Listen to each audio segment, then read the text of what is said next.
What's up, netizens? You're watching DarkStar. My name is Anthony. I'm joined by fellow reaction Joey. What's up, dude? I saw, dude.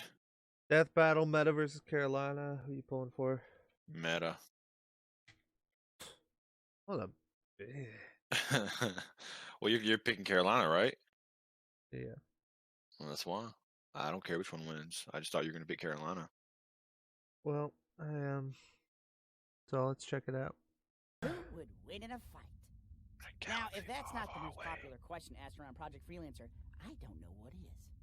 Oh, no, wait. It'd probably be, hey, You know who where this does is, right? AI keep coming from? Or, have you noticed that we're looking pretty evil lately?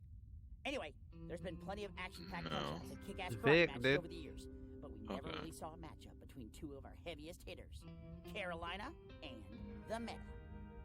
Let's see if we can do something about that. He sounds different than when he's up there and he's like, dude. Dude. Whatever he's saying. Deeds. Hey. Yeah?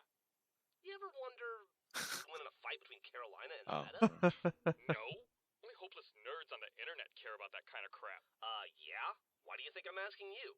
Come on, picture it. It'd be totally badass. Well, yeah, I guess. Carolina would definitely win, though. Bullshit. You're just picking her because you're scared of girls. Meta's way scarier. He threw a warthog at me. Oh, I didn't realize scariness was the deciding factor in a fight to the fucking death. Genius. Hey, Reds! What are you talking about? Oh, Griff was just asking what would happen if Carolina and Meta fought. By who? One another. Another who? What? What?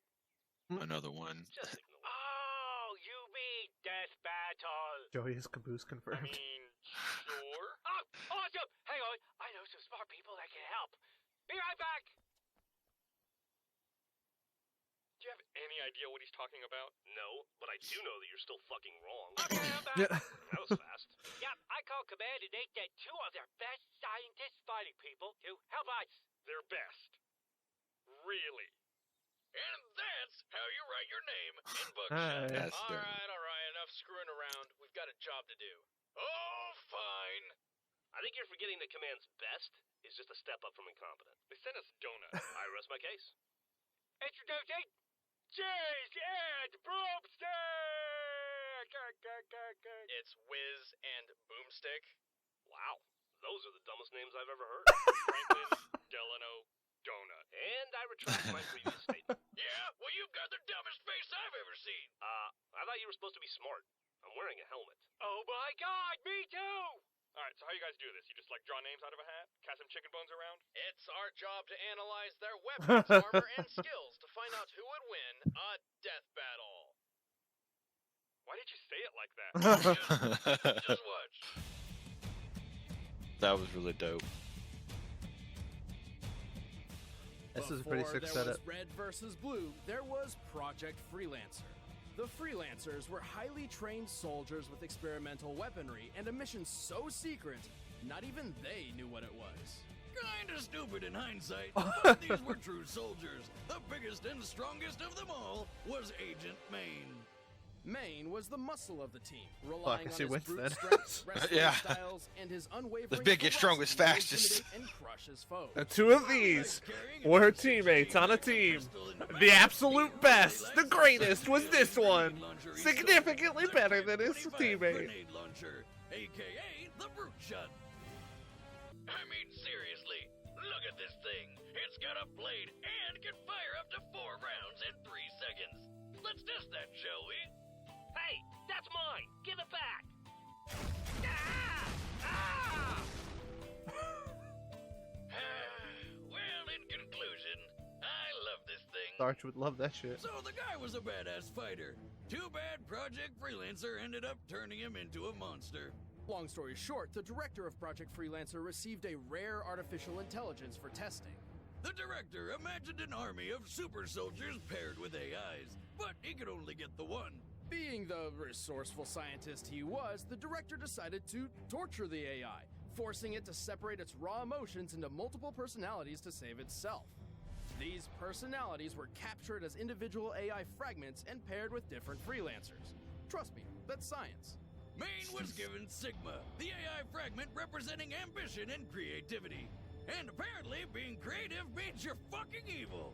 Desperate to gather his fellow AI fragments and reform into a perfect AI, Sigma manipulated and brainwashed Maine, turning him into the murdering psychopath known as the Meta. The Meta went on a rampage, betraying his fellow freelancers and stealing their AIs. He was like the Predator, but bigger, meaner, and with tons of overpowered equipment. His domed energy shield creates a nigh-impregnable force field. It can block bullets, explosions, and even shells from tanks. Allow us to demonstrate.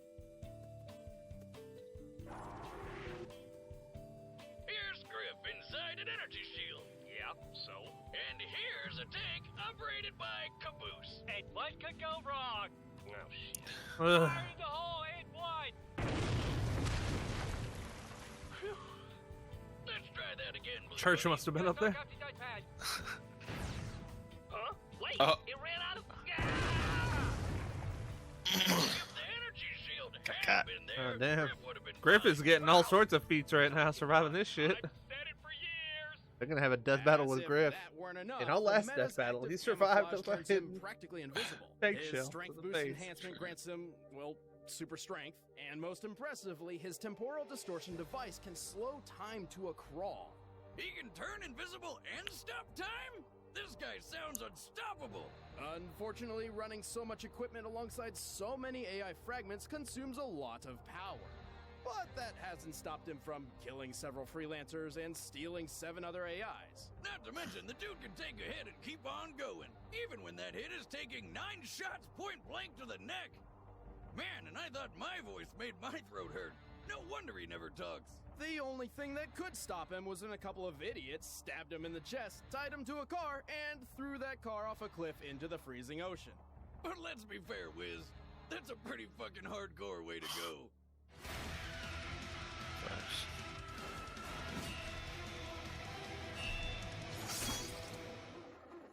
Hey, wait a minute. Where'd you get all this footage? Have you been spying on us? Don't worry about it.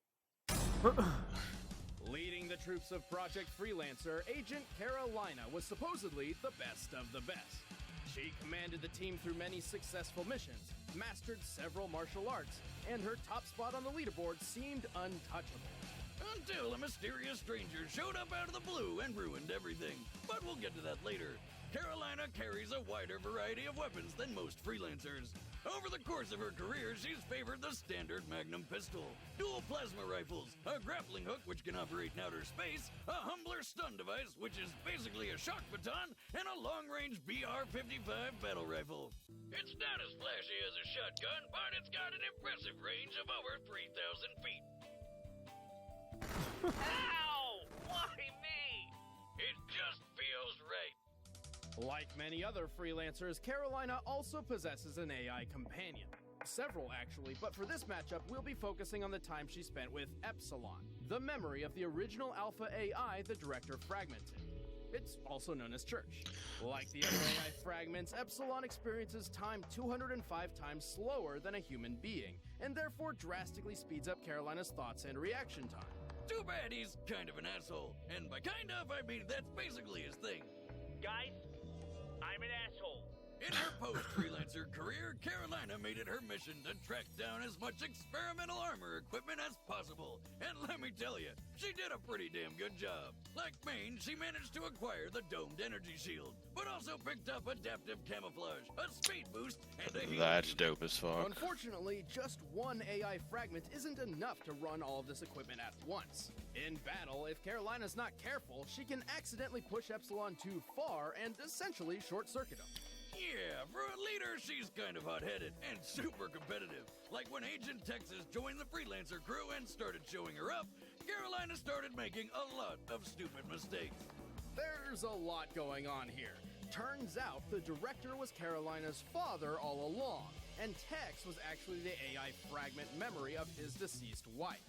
What? Carolina's greatest rival No. for her father's approval was Spoiler actually alert. her own mother. We've already Wait, seen this, what? by the way. So. You're making that up. Guys didn't know that? Where have you been? Pay attention.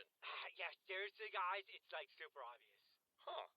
Suddenly everything makes a lot more sense. Fuck, dude. Remember when all we used to do was stand around and talk? Yeah, good times. Good times. Ow! Still love this thing. Regardless, Carolina is one tough woman. She's defeated several other freelancers, saved an entire planet from civil war, and once blocked the shockwave of a nuclear explosion. She and Epsilon were even skilled enough to track down dear old Dad after he went into hiding, just to help him kill himself. Jeez, that got dark real fast.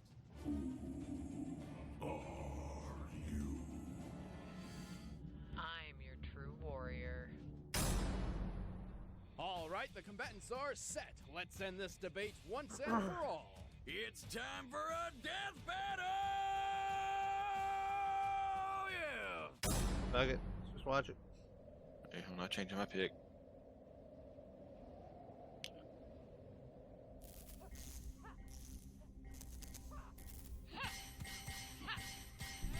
Yeah.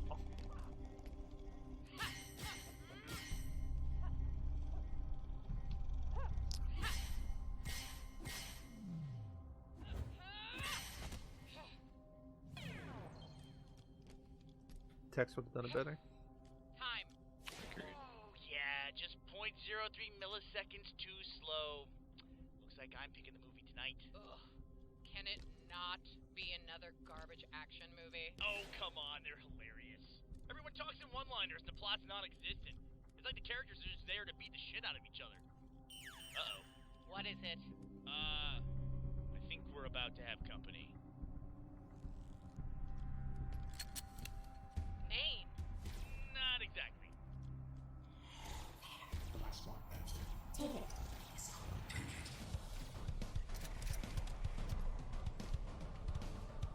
Okay, if we win, you can totally pick the movie.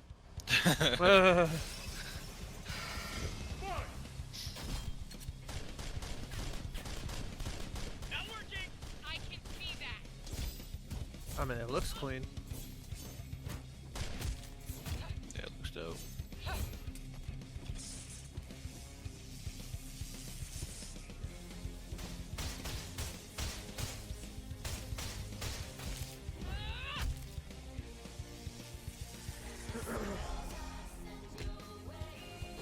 Sure has music though.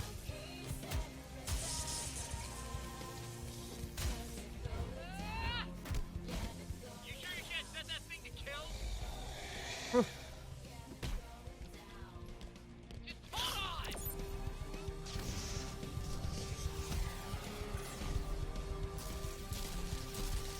She's fast.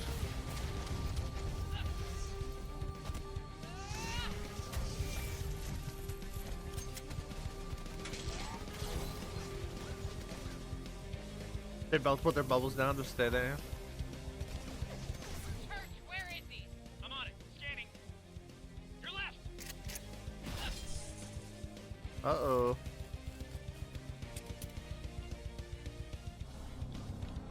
Aww.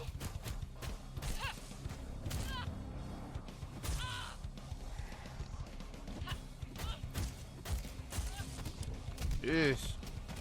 If they'd finish, it's gonna say he was stronger. If she wins, he was stronger, but she had more durability, so it could last longer. Okay, maybe she's not gonna last anyways. Never mind. I thought he was gonna grab her feet and just sling her Holy back and forth like shit. the I Hulk. need armor enhancement. Which ones? All of them. That doesn't seem like a good idea. Huh? Bruh. Shit. Damn it! Okay. Focusing on the healing unit. I got you. Carolina, can you hear me?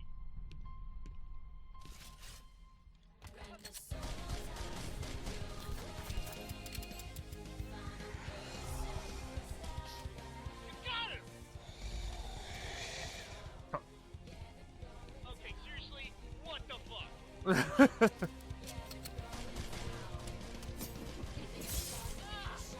Damn. Ow. Hey, wait. Hold up.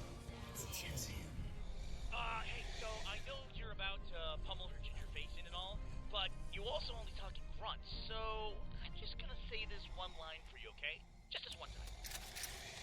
Oh! Son of a bitch! Damn. Church? Yeah? No. That was dope, dude. Holy shit! I know! He did not even have a head under his helmet! Go time! I told you! Like Bruce Willis. Bullshit! Not true, Griff. As the freelancer leaderboard proves, strength isn't everything. Carolina's mastery of martial arts let her hold her own, and her use of equipment allowed her to match and even counter the metas. He may have gained an upper hand with his temporal distortion, but Carolina's healing unit quickly repaired damage done during the attack. Even though the meta had all that powerful equipment, it drained his suit's energy way too fast. Carolina tried to use all of her equipment at once and failed. Luckily, she had Epsilon to change tactics and focus on recovery. Which brings us to what is perhaps the most important factor of the fight, the relationship between Freelancer and artificial intelligence.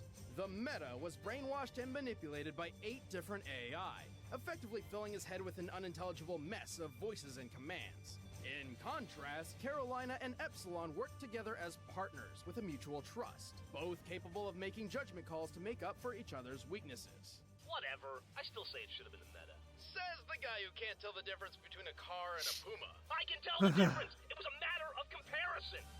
The meta just couldn't get ahead of his competition. The winner is Agent Carolina. Hey, Oh. what in Sam hell are you boys doing in here? Fraternizing with the Blue Devil and a...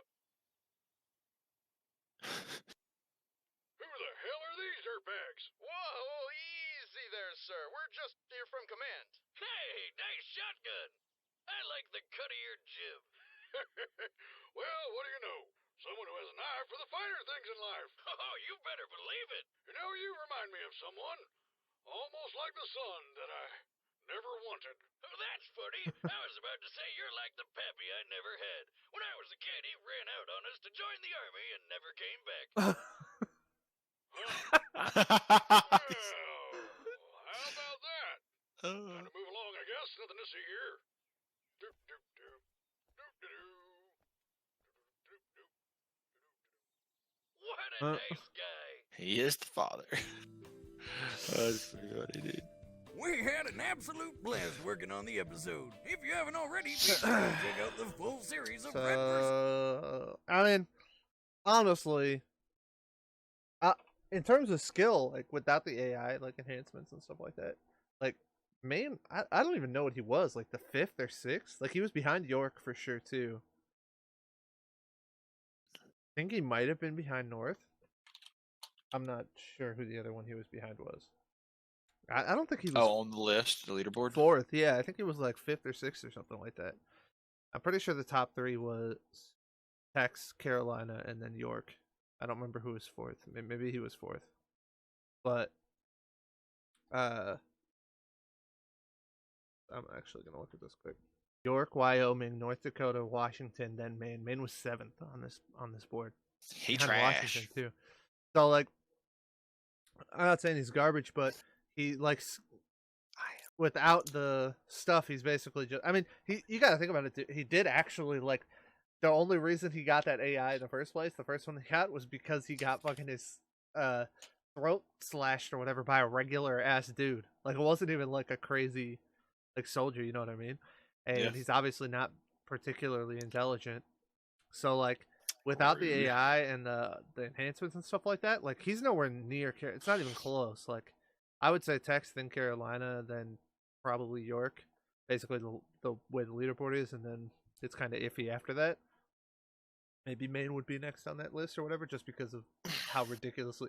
The only thing he's got that's insane that I don't think is anything to do with the AI is that he's really strong and he has like insane endurance. Like fucking has shit happen to him, he just shrugs it off. He doesn't give a shit. But like other than that, like in terms of like fighting skill and stuff like that, I don't think it's even close. Basically the question, which I don't really feel like they answered, so I don't know, is could she beat him with the time shit working? And how did they decide how they wanted to make this? So like in the show it was kind of weird. Like he was basically good to like kill the dude, but it just happened to short circuit at that time because it used so much power or whatever. But if he used it at the beginning of a fight or whatever, theoretically he could just kill them while they're fucking standing still. Now maybe they're saying that because Church, you saw, basically could see it because he sees everything like way faster or whatever, so he basically could still see it even though he had basically stopped or slowed down time to a crawl or whatever. He could still see what was happening or whatever. But can he do anything to stop him? Like, Carolina's still the one that's got to operate the suit to some extent. So could he even do anything to counter that? I don't know. But in terms of just their fighting abilities, I mean, I don't think it's fucking close. Yeah, I don't. Like, if they both were just given their suits and nothing else, I think she would fucking annihilate him, including if Church was gone too. If she didn't have Church or any of the like armor abilities, and he didn't have any of the AI or the armor abilities, I think she would just fucking annihilate him. The fighting skills on a different level for sure. One's a white belt, one's a black belt, dude. I don't think it would be close. You know what's crazy is, I don't know if you know this, but they've talked about, like, obviously it's not canon or anything like that anyway, but they basically talked about the fact that Master Chief is, like, obviously way fucking stronger than these guys are or whatever. Fucking, I've seen a bunch of battles or whatever. It's like Master Chief versus, like, all the freelancers or whatever. That'd be all at once? Yeah, that'd be like a sick battle, dude. I feel like that'd be fun. I'll get my team on it. I'd love to see that was kind of what was cool about the Monty Ohm Master Chief and Samus thing or what a Haloid was. You got to kind of see Master Chief like being like quick and stuff like that. You know, he's like kind of clunky in the games and stuff like that, but in reality he's like insanely fast, like, and insanely strong and insanely big. Like, he's fucking an absolute monster, and he's super quick, like, and he's like fucking 7 foot something, 7'2" or something like that in his armor, and he's fucking insanely strong. I'm pretty sure that in his suit he can just survive re-entry, which is kind of funny about Maine, like him dying just from falling off the cliff or whatever. Like, if he's in that suit, I don't feel like he should die, but whatever. They had to fucking get rid of him, and that was the end of Maine, I guess. But I'm pretty sure that Master Chief has just straight up survived re-entry in just his suit. I'm pretty sure that's right. That is pretty impressive. Like, from space into, like, onto the I planet. understand. Yeah. So that's pretty wild. Because ODST do their hell jumps or whatever inside of the pods or whatever. But I'm pretty sure Master Chief just fucking basically just went down to this suit that one time or whatever. Anyway, like, got off topic a little bit, but you know, I gotta bring up Master Chief. You know what I'm saying? He's a baller. That's all I'm saying. I'd like to see. Have we gotten a death battle with Master Chief? Has that ever happened? That I recall. Yeah, Doom guy, right? Maybe. Oh yeah. I don't know. I made that up. I have no idea. I think he fought Doom guy. Yeah, he fought Doom guy. And won, as he should have. Yes, MC for life. Well, hope you guys enjoyed. Next time we'll watch. I think we'll just go ahead and watch the Jiraiya Roshi battle next week. We're just gonna watch just the battle though, not the after stuff and not the stuff. We're just gonna go ahead and watch it like it's a DBX or something, basically. And then we'll give you our professional analysis. You know what I'm saying? Because we're just not. I mean, otherwise we're not gonna get to it until next fucking year for 2 years later. Yeah, so we're just gonna fucking watch it. It should be dope. I'm hyped. It's gonna be a good one because I like Jiraiya. You like Roshi. They're both pervs. That's like their thing. They're both fucking. Jiraiya's literally known as the pervy sage, and obviously fucking Roshi's always pervy shit too. So yeah, that one should be a good one. And I guess they were good fighters too, but it's whatever. So it's like back in their day. We'll see what happens with that one. I don't see how that one's gonna be close, really. Like, Master Roshi's blown up a moon. Yeah, Roshi's gonna Jiraiya's be never done that shit, so I don't know what's going on with that. But I'll be rooting for my boy Jiraiya anyway, so we'll see what happens. All right. I'll watch that next week until it's your break. Okay, show on the dark side.